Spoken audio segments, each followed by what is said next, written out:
Money can be stressful. It can be really, really stressful. But is it worse now than it was a year ago or 2 years ago? And what are the key things that are driving people's stress levels in these current times? Well, we actually have some insight on that. It is called the Financial Stress Index, and it comes from FP Canada. So we're going to talk about what Canadians are feeling and what they can do about this financial stress. Our guest is Tina Tehranchian. She is a senior wealth advisor at Assante Capital Management and an FP Canada fellow. Hello there. Hi, Bruce. Nice to be here with you. Yes, I know you're partly like, could we talk about something more relaxing? But no, we're going to talk about stress. I want you to give us an overview of the data here, and in particular, how that overarching number, which is high, how that has been changing over the last couple of years. That's a very good question. So this is a very useful index that FP Canada helps produce every year to track how money is impacting stress levels for Canadians and how they're coping with that stress. So the stress level has increased compared to last year. That's for sure. Stress levels are specifically very high for younger Canadians. They are more stressed out than older Canadians, and that's understandable when you think about housing unaffordability, especially in big cities in Canada, and all the challenges that young people have to deal with. It is understandable that they're under more stress. Money also happens to be a much higher stress creator for Canadians than their jobs or their relationships or their health.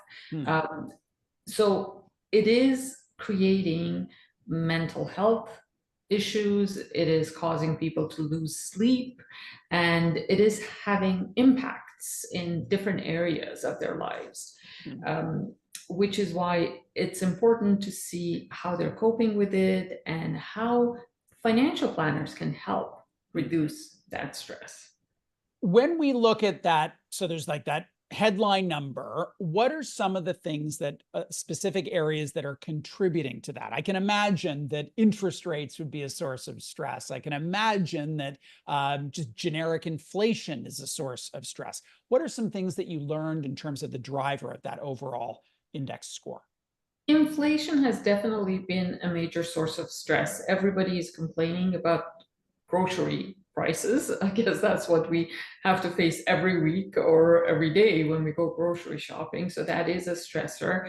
The high cost of housing, whether you're renting or you own a home, and have to deal with higher interest rates for mortgages, that is a stress factor for a lot of people as well. So all of these are contributing to the increased stress level.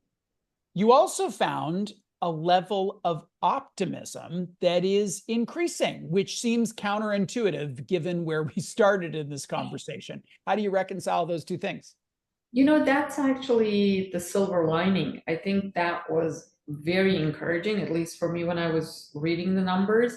About 9 out of 10 Canadians are taking action to reduce their stress levels. And that's very positive, because if you feel you have no control and there's nothing you can do about it, you feel even more stressed out. But the fact that people are taking action, and the main action they're taking, because there's so much you can do. There's things that are totally out of our control. You and I cannot control interest rates. You and I cannot control where inflation is going, but we can control our own actions, which is we can track our expenses, we can save more, we can spend less, we can reduce our debt. And these are exactly the things that Canadians have been focusing on. And because of that, their level of optimism actually has gone up. And we see that even younger people like under age 35, they have a higher level of optimism about the future than last year's survey. This is an FP Canada index, so they're not exactly 100% objective on this particular finding. But with that said, the survey does show that those who work with a financial professional are more likely to be optimistic. It also, is common sense that that would be the case, given that you've got a resource here. Why would you say that people who are working with a planner would be more optimistic? Well, they also happen to sleep better and have much lower level of anxiety.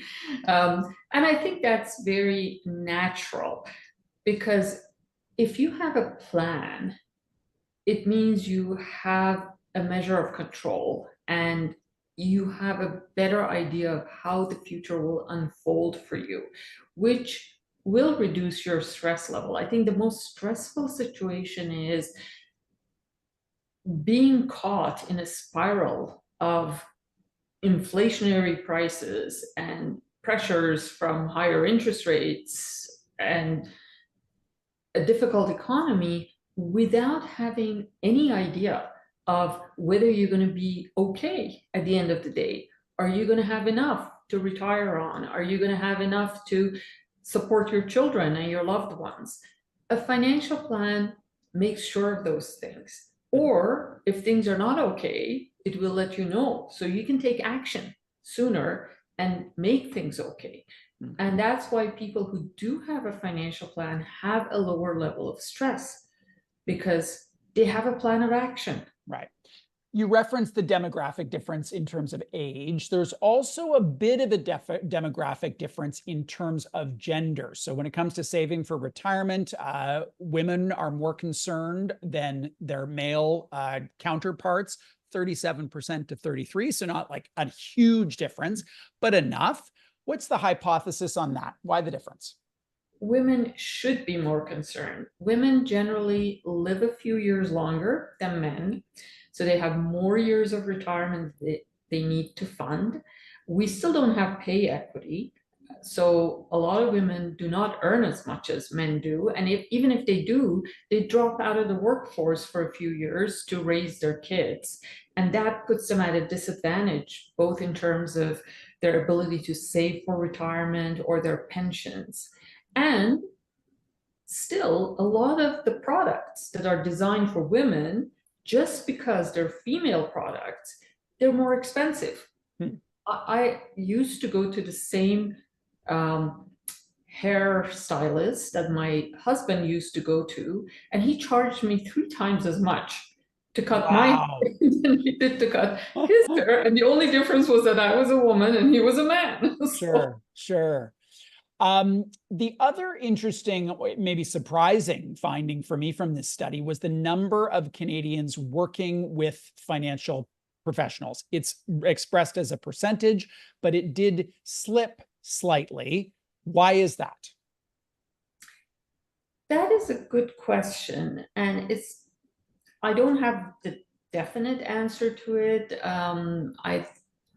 Partly it may be because some people are doing it themselves. They're using online tools. It's definitely not a good replacement for working with a financial professional. Partly it might be because sometimes there are different things that discourage people from working with a financial planner. So some people think that you need to have a high level of wealth to be working with a planner, which is not true. There are different types of financial planners for people at every stage of life, and you can definitely find somebody who would be appropriate for whatever stage of life you're in. The other reason that people shy away from working with financial planners is that they may think it's too late for them or they haven't done enough. So there's a shame factor that they don't feel comfortable disclosing to someone that at this particular age they are not where they think they should have been. Again, that should not be stopping people from working with a planner. The sooner you start, the further ahead you will be, and the more you shy away from initiating the relationship, the tougher it will become, because you will not have the privilege of time for you. And some people just find it overwhelming, which should not be, because a good financial planner will work in stages. So it's kind of like mountain climbing. If you look at the mountain and you think that you have to do it, the same day and climb the mountain, yes, it is overwhelming. But people do it in stages, Right. and finally you can climb that mountain. Right, right. What's the expression?